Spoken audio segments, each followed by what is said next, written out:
Welcome to the Q1 Buck Pull. I'm Tim Hart-Habro. He's Mike Big Buck Hoffner. Holy cow. The season has come to an end, and we would like to thank all of our sponsors for being a part of the Q1 Buck Pull this year. And Mike, we had our final party at Firekeepers Casino and Hotel in Battle Creek. Thank you for hosting us, Firekeepers. We had a great time, and Mike, it was just wonderful. Yeah, I too. I feel, what we do is kind of special. I don't know anybody else in the state of Michigan or around the country that does a buck pull party like we do, but we can't do it without the support of our vendors. And I'll tell you what, I want to thank those vendors, and I want to thank our hunters. It became a whole family event. We had all the families there, and so it was a great activity, great day, had a lot of fun. See all the racks on stage? Was Awesome. that not cool or what? Yeah, there were people, a lot of pictures being taken, a lot of happy people, a lot of proud people about the racks that they shot. So I guess we got to top what we did this year. Next year, after EHD, I'm looking for bigger and better racks. Bigger and better is exactly right. Well, coming up on today's show, we have got a lot of interviews from our final Q1 Buck Pull prize party. We'll announce our winner of the ATV. Mike Big Buck Hoffner has big bucks, so we've got that.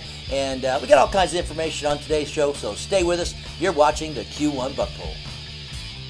Firekeepers Casino and Hotel present the Q1 Buck Pull.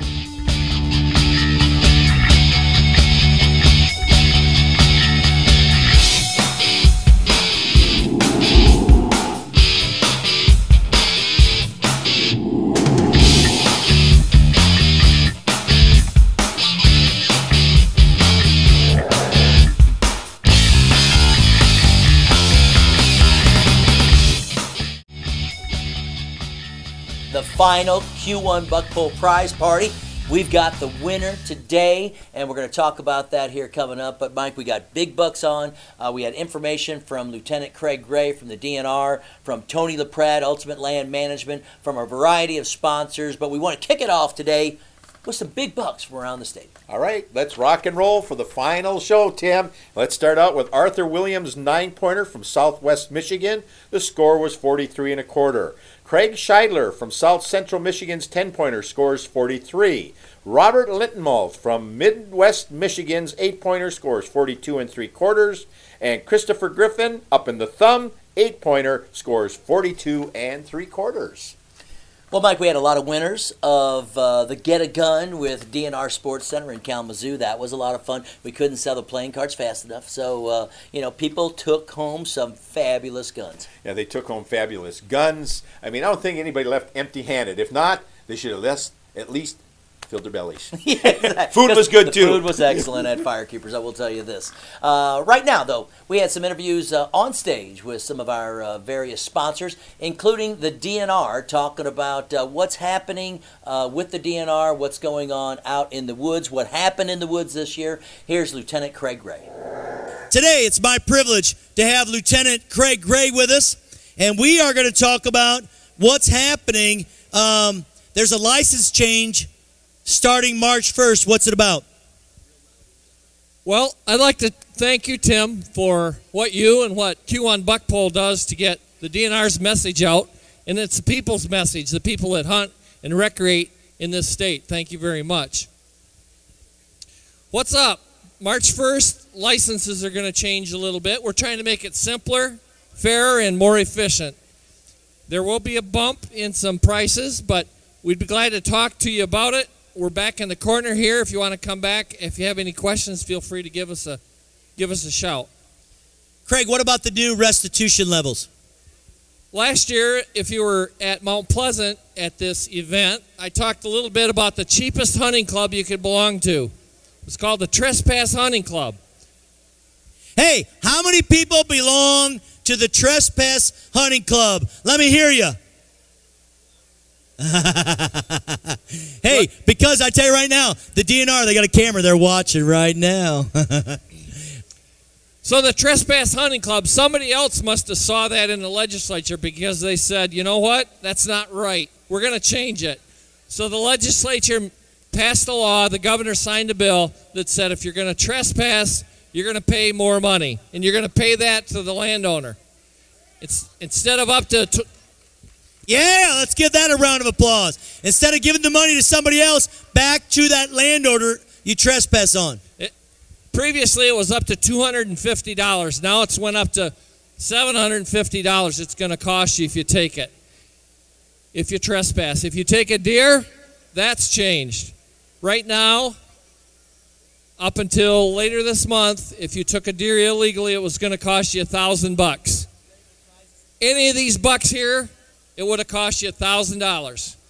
After February 24th, it goes by the point. If it's 8 points or above, it's going to cost you an extra $1,000. So that's $2,000. If it's an 8 point, it's every point that's 1 inch or longer is $500. It's not worth it. Don't do it. So 8 point times 5, $4,000. Another 1,000, another 1,000. An 8 point's going to cost you $6,000 to do it. It's not worth it. It's reimbursement to the state. It's to prevent people from taking your deer, everybody's deer. They're not an individual's deer to take illegally. So we want to hear from people. Real neat case coming out of the UP I'd just like to mention real quick. We've got a cougar that we've sighted on some trail cameras up there. In deer season, it was poached. The people that shot it, the guy that shot it, went into a bar and showed a picture of it on his cell phone, bragging about it. Dumb. So what happens?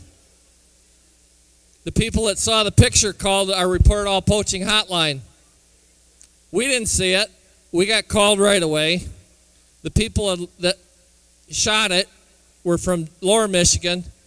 Officers in the UP responded. They got people down here responding, and we ended up making a case. But we don't have a lot of officers, but we have a lot of sportsmen and women out there that say, we're not going to take it anymore, and we're going to make that call to the RAP line. So we appreciate what you do for us. You make our job a lot easier and a lot better. And people like Tim Hart getting our word out on Q1 buck poll certainly helps that out. Well, I tell you what, we appreciate being a part of what you're doing. And, there's another thing we want to talk about tonight. There's a lot of passion for the outdoors out there, and you guys are looking for COs, and it's really the first time in a long time that the DNR is hiring, and I mean just not one CO, but a lot of COs. Is that right? That's right. Conservation officers, so people know. Conservation officers, that's right. We started an academy January 12th. We run it ourselves. It's run and taught by conservation officers as much as we can. We can take somebody on the front end of that knows very little about the outdoors, and when they come out, they're going to be very experienced and able to hit the ground running as a conservation officer. Does it cost anything to sign up? Well, how do we do it? First step is to take a civil service exam. You got to be 21 years old, have a high school education or equivalent, and we'll pay you to go to school. Hey, who wants to get paid to go to school? There's a lot of people out there. Look at those hands. Go see the DNR over in the corner, and they'll talk about maybe a new career for you. Now, anything else the DNR wants to talk about tonight? I think we've covered what I wanted to cover tonight. So if you have questions, feel free to stop in at the back corner there and give us a holler.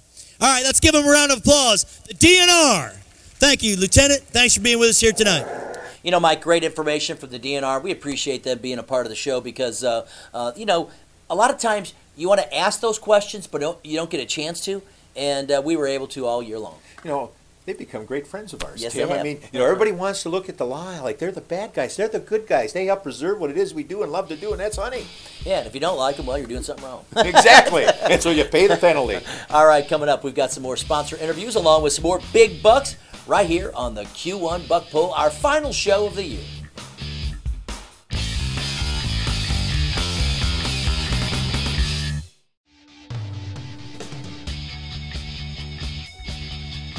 How do you get and keep big bucks? How do you manipulate big bucks to stay on your property? How do you manipulate the doe to stay on your property? Here's Tony LaPratt talking about that at our final party. Tony, tell me about Ultimate Land Management, what you guys do there. Well, at my 2-day boot camp, and I'm donating one tonight to somebody, but basically you come there to learn how to build buck beds, doe beds, fawning areas, and guys, we've come up with hundreds of things that we're leasing out this year to our new Super Boot Camp. Plus, we're also going to start teaching how to snare and leg hold coyotes because it's a serious problem.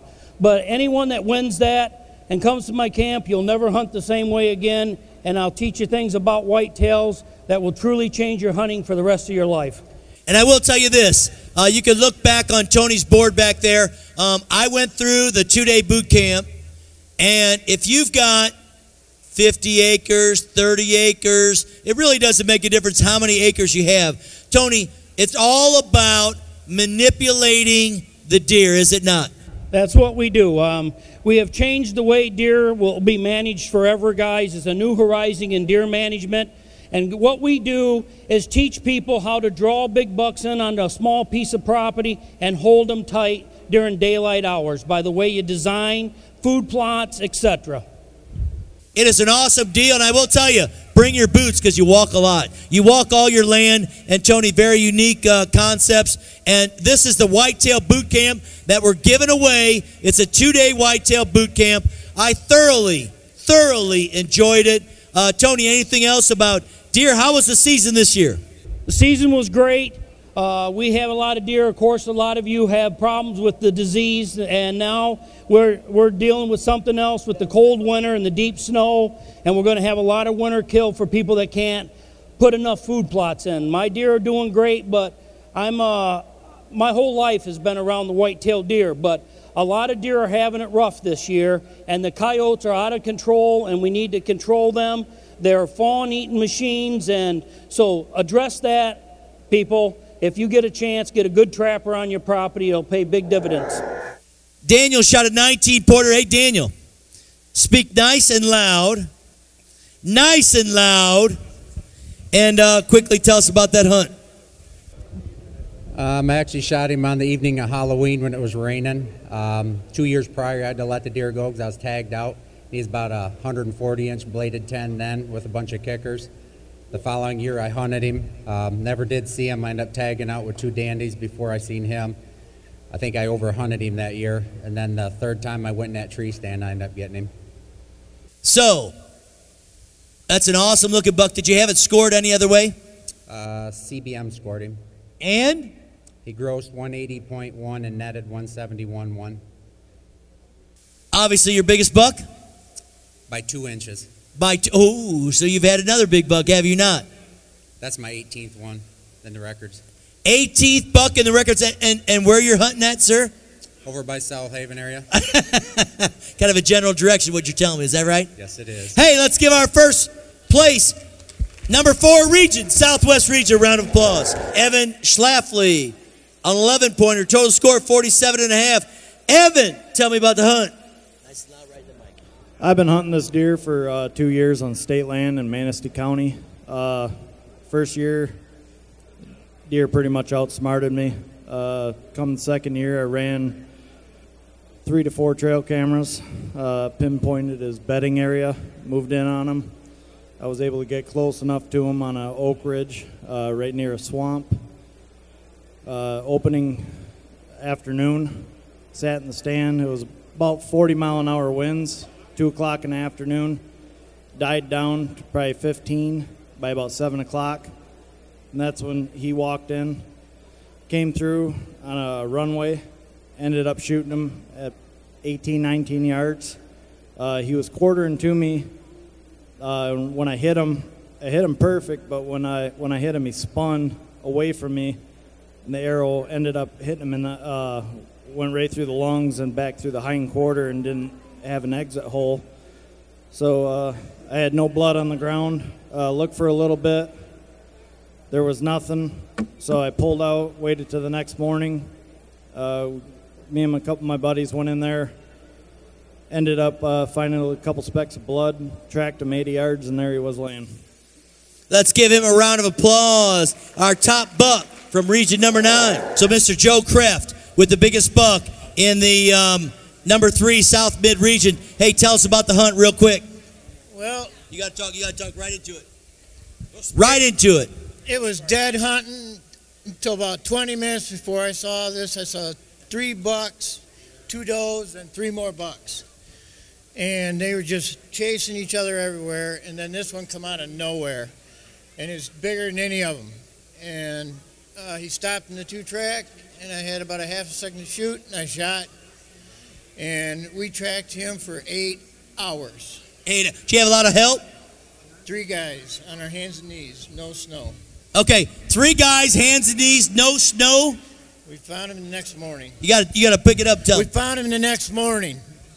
And what'd you think when you found him, a big buck like that?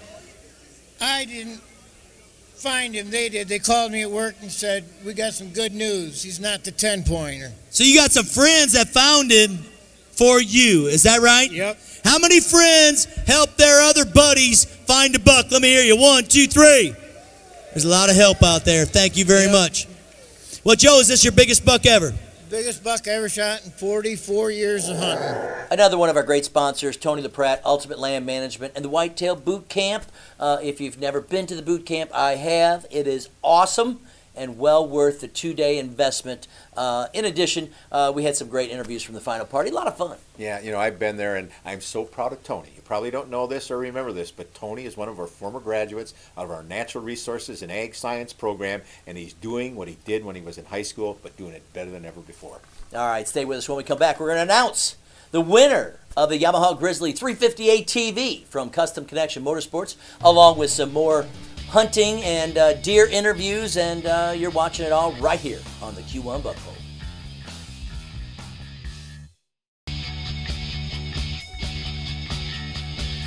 And the winner of our ATV was David Neek. He entered 3 deer into the contest this year, 2 bucks and a doe. He's from Flushing, and what better way to enhance your chances to enter all your deer? You know, you had me thinking there for a second when you said he entered 3 deer. I was hoping it was a combination. 2 bucks and a doe. Well, that made me feel better because we do that. But I'll tell you what, he was one excited dude, and congratulations to him, man. He just had a wild time, like all of our guys that win that. I mean, we've got to keep doing this. It's a great thing. It is a great thing, and again, we thank Brian Blowers at Custom Connection Motorsports in Battle Creek, one of our longtime sponsors, giving away that ATV. Hey, let's check out more from our final party.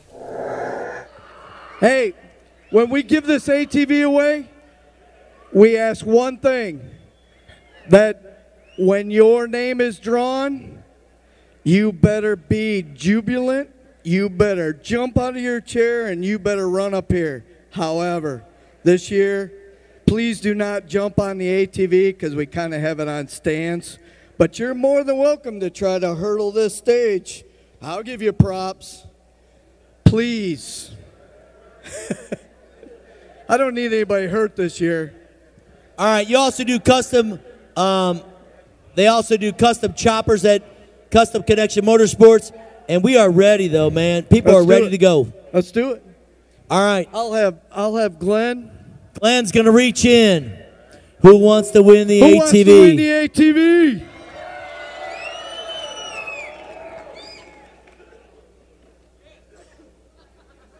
Oh, somebody that just won something a moment ago.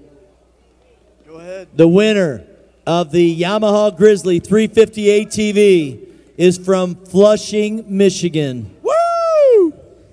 David Neese. Come on up. There he goes. Come on, Dave. Okay, draw again. Ladies and gentlemen, the shows can be watched all the way through February, all throughout the state of Michigan. I'm Tim Hart-Habrel, Mike Big Buck Hoffner. We got Brian Blowers. Thank you for being with us Thanks, here everyone. at Firekeepers Casino and Hotel. All right, Jay, we're going to do the 30-second deal on your hunt if you can. That is a unique rack. And obviously, would you like the crossbow, the tree stand, the arrows? What would you like? Crossbow. He would like the crossbow. All right, tell us about your hunt real quick. Same spot for 30 years, and this guy was following a young doe, and I let him get within 40 yards and said, I wish I had more than one bullet in my gun, but that's all it took. You know what? A lot of people like more than one bullet, and a lot of people fire. So 1 bullet, he's down. Biggest buck ever? Biggest ever. I got one last year that was pretty nice. It scored a 135. And what did you score this one? 169 and a half. 169 and a half. Let me hear it. Well, Big Buck, you know, one of my favorite pictures of the year, every year, is when everybody gets on stage and you got the big wide picture of everybody holding up their racks, and this year was no different. We had a lot of fun doing that. Yeah, I'll tell you what, it was a proud moment for everybody, you know, and Brian, you know, we got to thank Brian. You know, he generates a heck of a lot of enthusiasm. I think he gets more excited about giving away the ATV than the person that actually wins it. So a big shout out to you, Brian. Awesome job. Keep helping us out. You do a great job. Congratulations again to David Neek for winning the ATV, plus all the winners all night long that won various prizes. We like to thank Connecticut Valley Arms for all the muzzleloaders this year. They do a fabulous job there. Dart and archery with the crossbows and compound bows. We had all kinds of prizes from our vendors. A lot of local vendors were there, including Backwoods Bargain Outfitters. They were in the back, and they've got a great little shop right in Battle Creek that you can check out. Actually, Bedford, so you can check that out. I'll tell you, next year, the only thing I'm going to do different is put on my track shoes. Because I ran back and forth. Tony and I are handing out prizes left and right. I'm sure you left with a sore job with all the talking you had to do, my friend. You know, I did. I really did. And then the next night I had to MC another banquet, so for the Quincy Boosters, and I will tell you what, holy cow. Tough detail. Yeah, it was tough detail. All right, well, we thank you for being with us this year, all year long here on the Q1 Buck Poll. If you'd like to make some suggestions for next year, you can send them to us on Facebook. You can also send them to us on our website. My email is listed there. We're always open for ideas. We had some people that say, hey, let's get some other locations way up north. We're love to do that. If you know some businesses out there that would like to be a part of us, you know, let them know and talk with us. Send us the information. All right, Tim, I've had a great year. Looking already forward to next year. Hey, I'm Tim Hart Haverhill. Thanks for being with us this week on the Q1 Buck Poll, and I should say this year on the Q1 Buck Poll. Remember, whenever you're out in the woods, stay safe.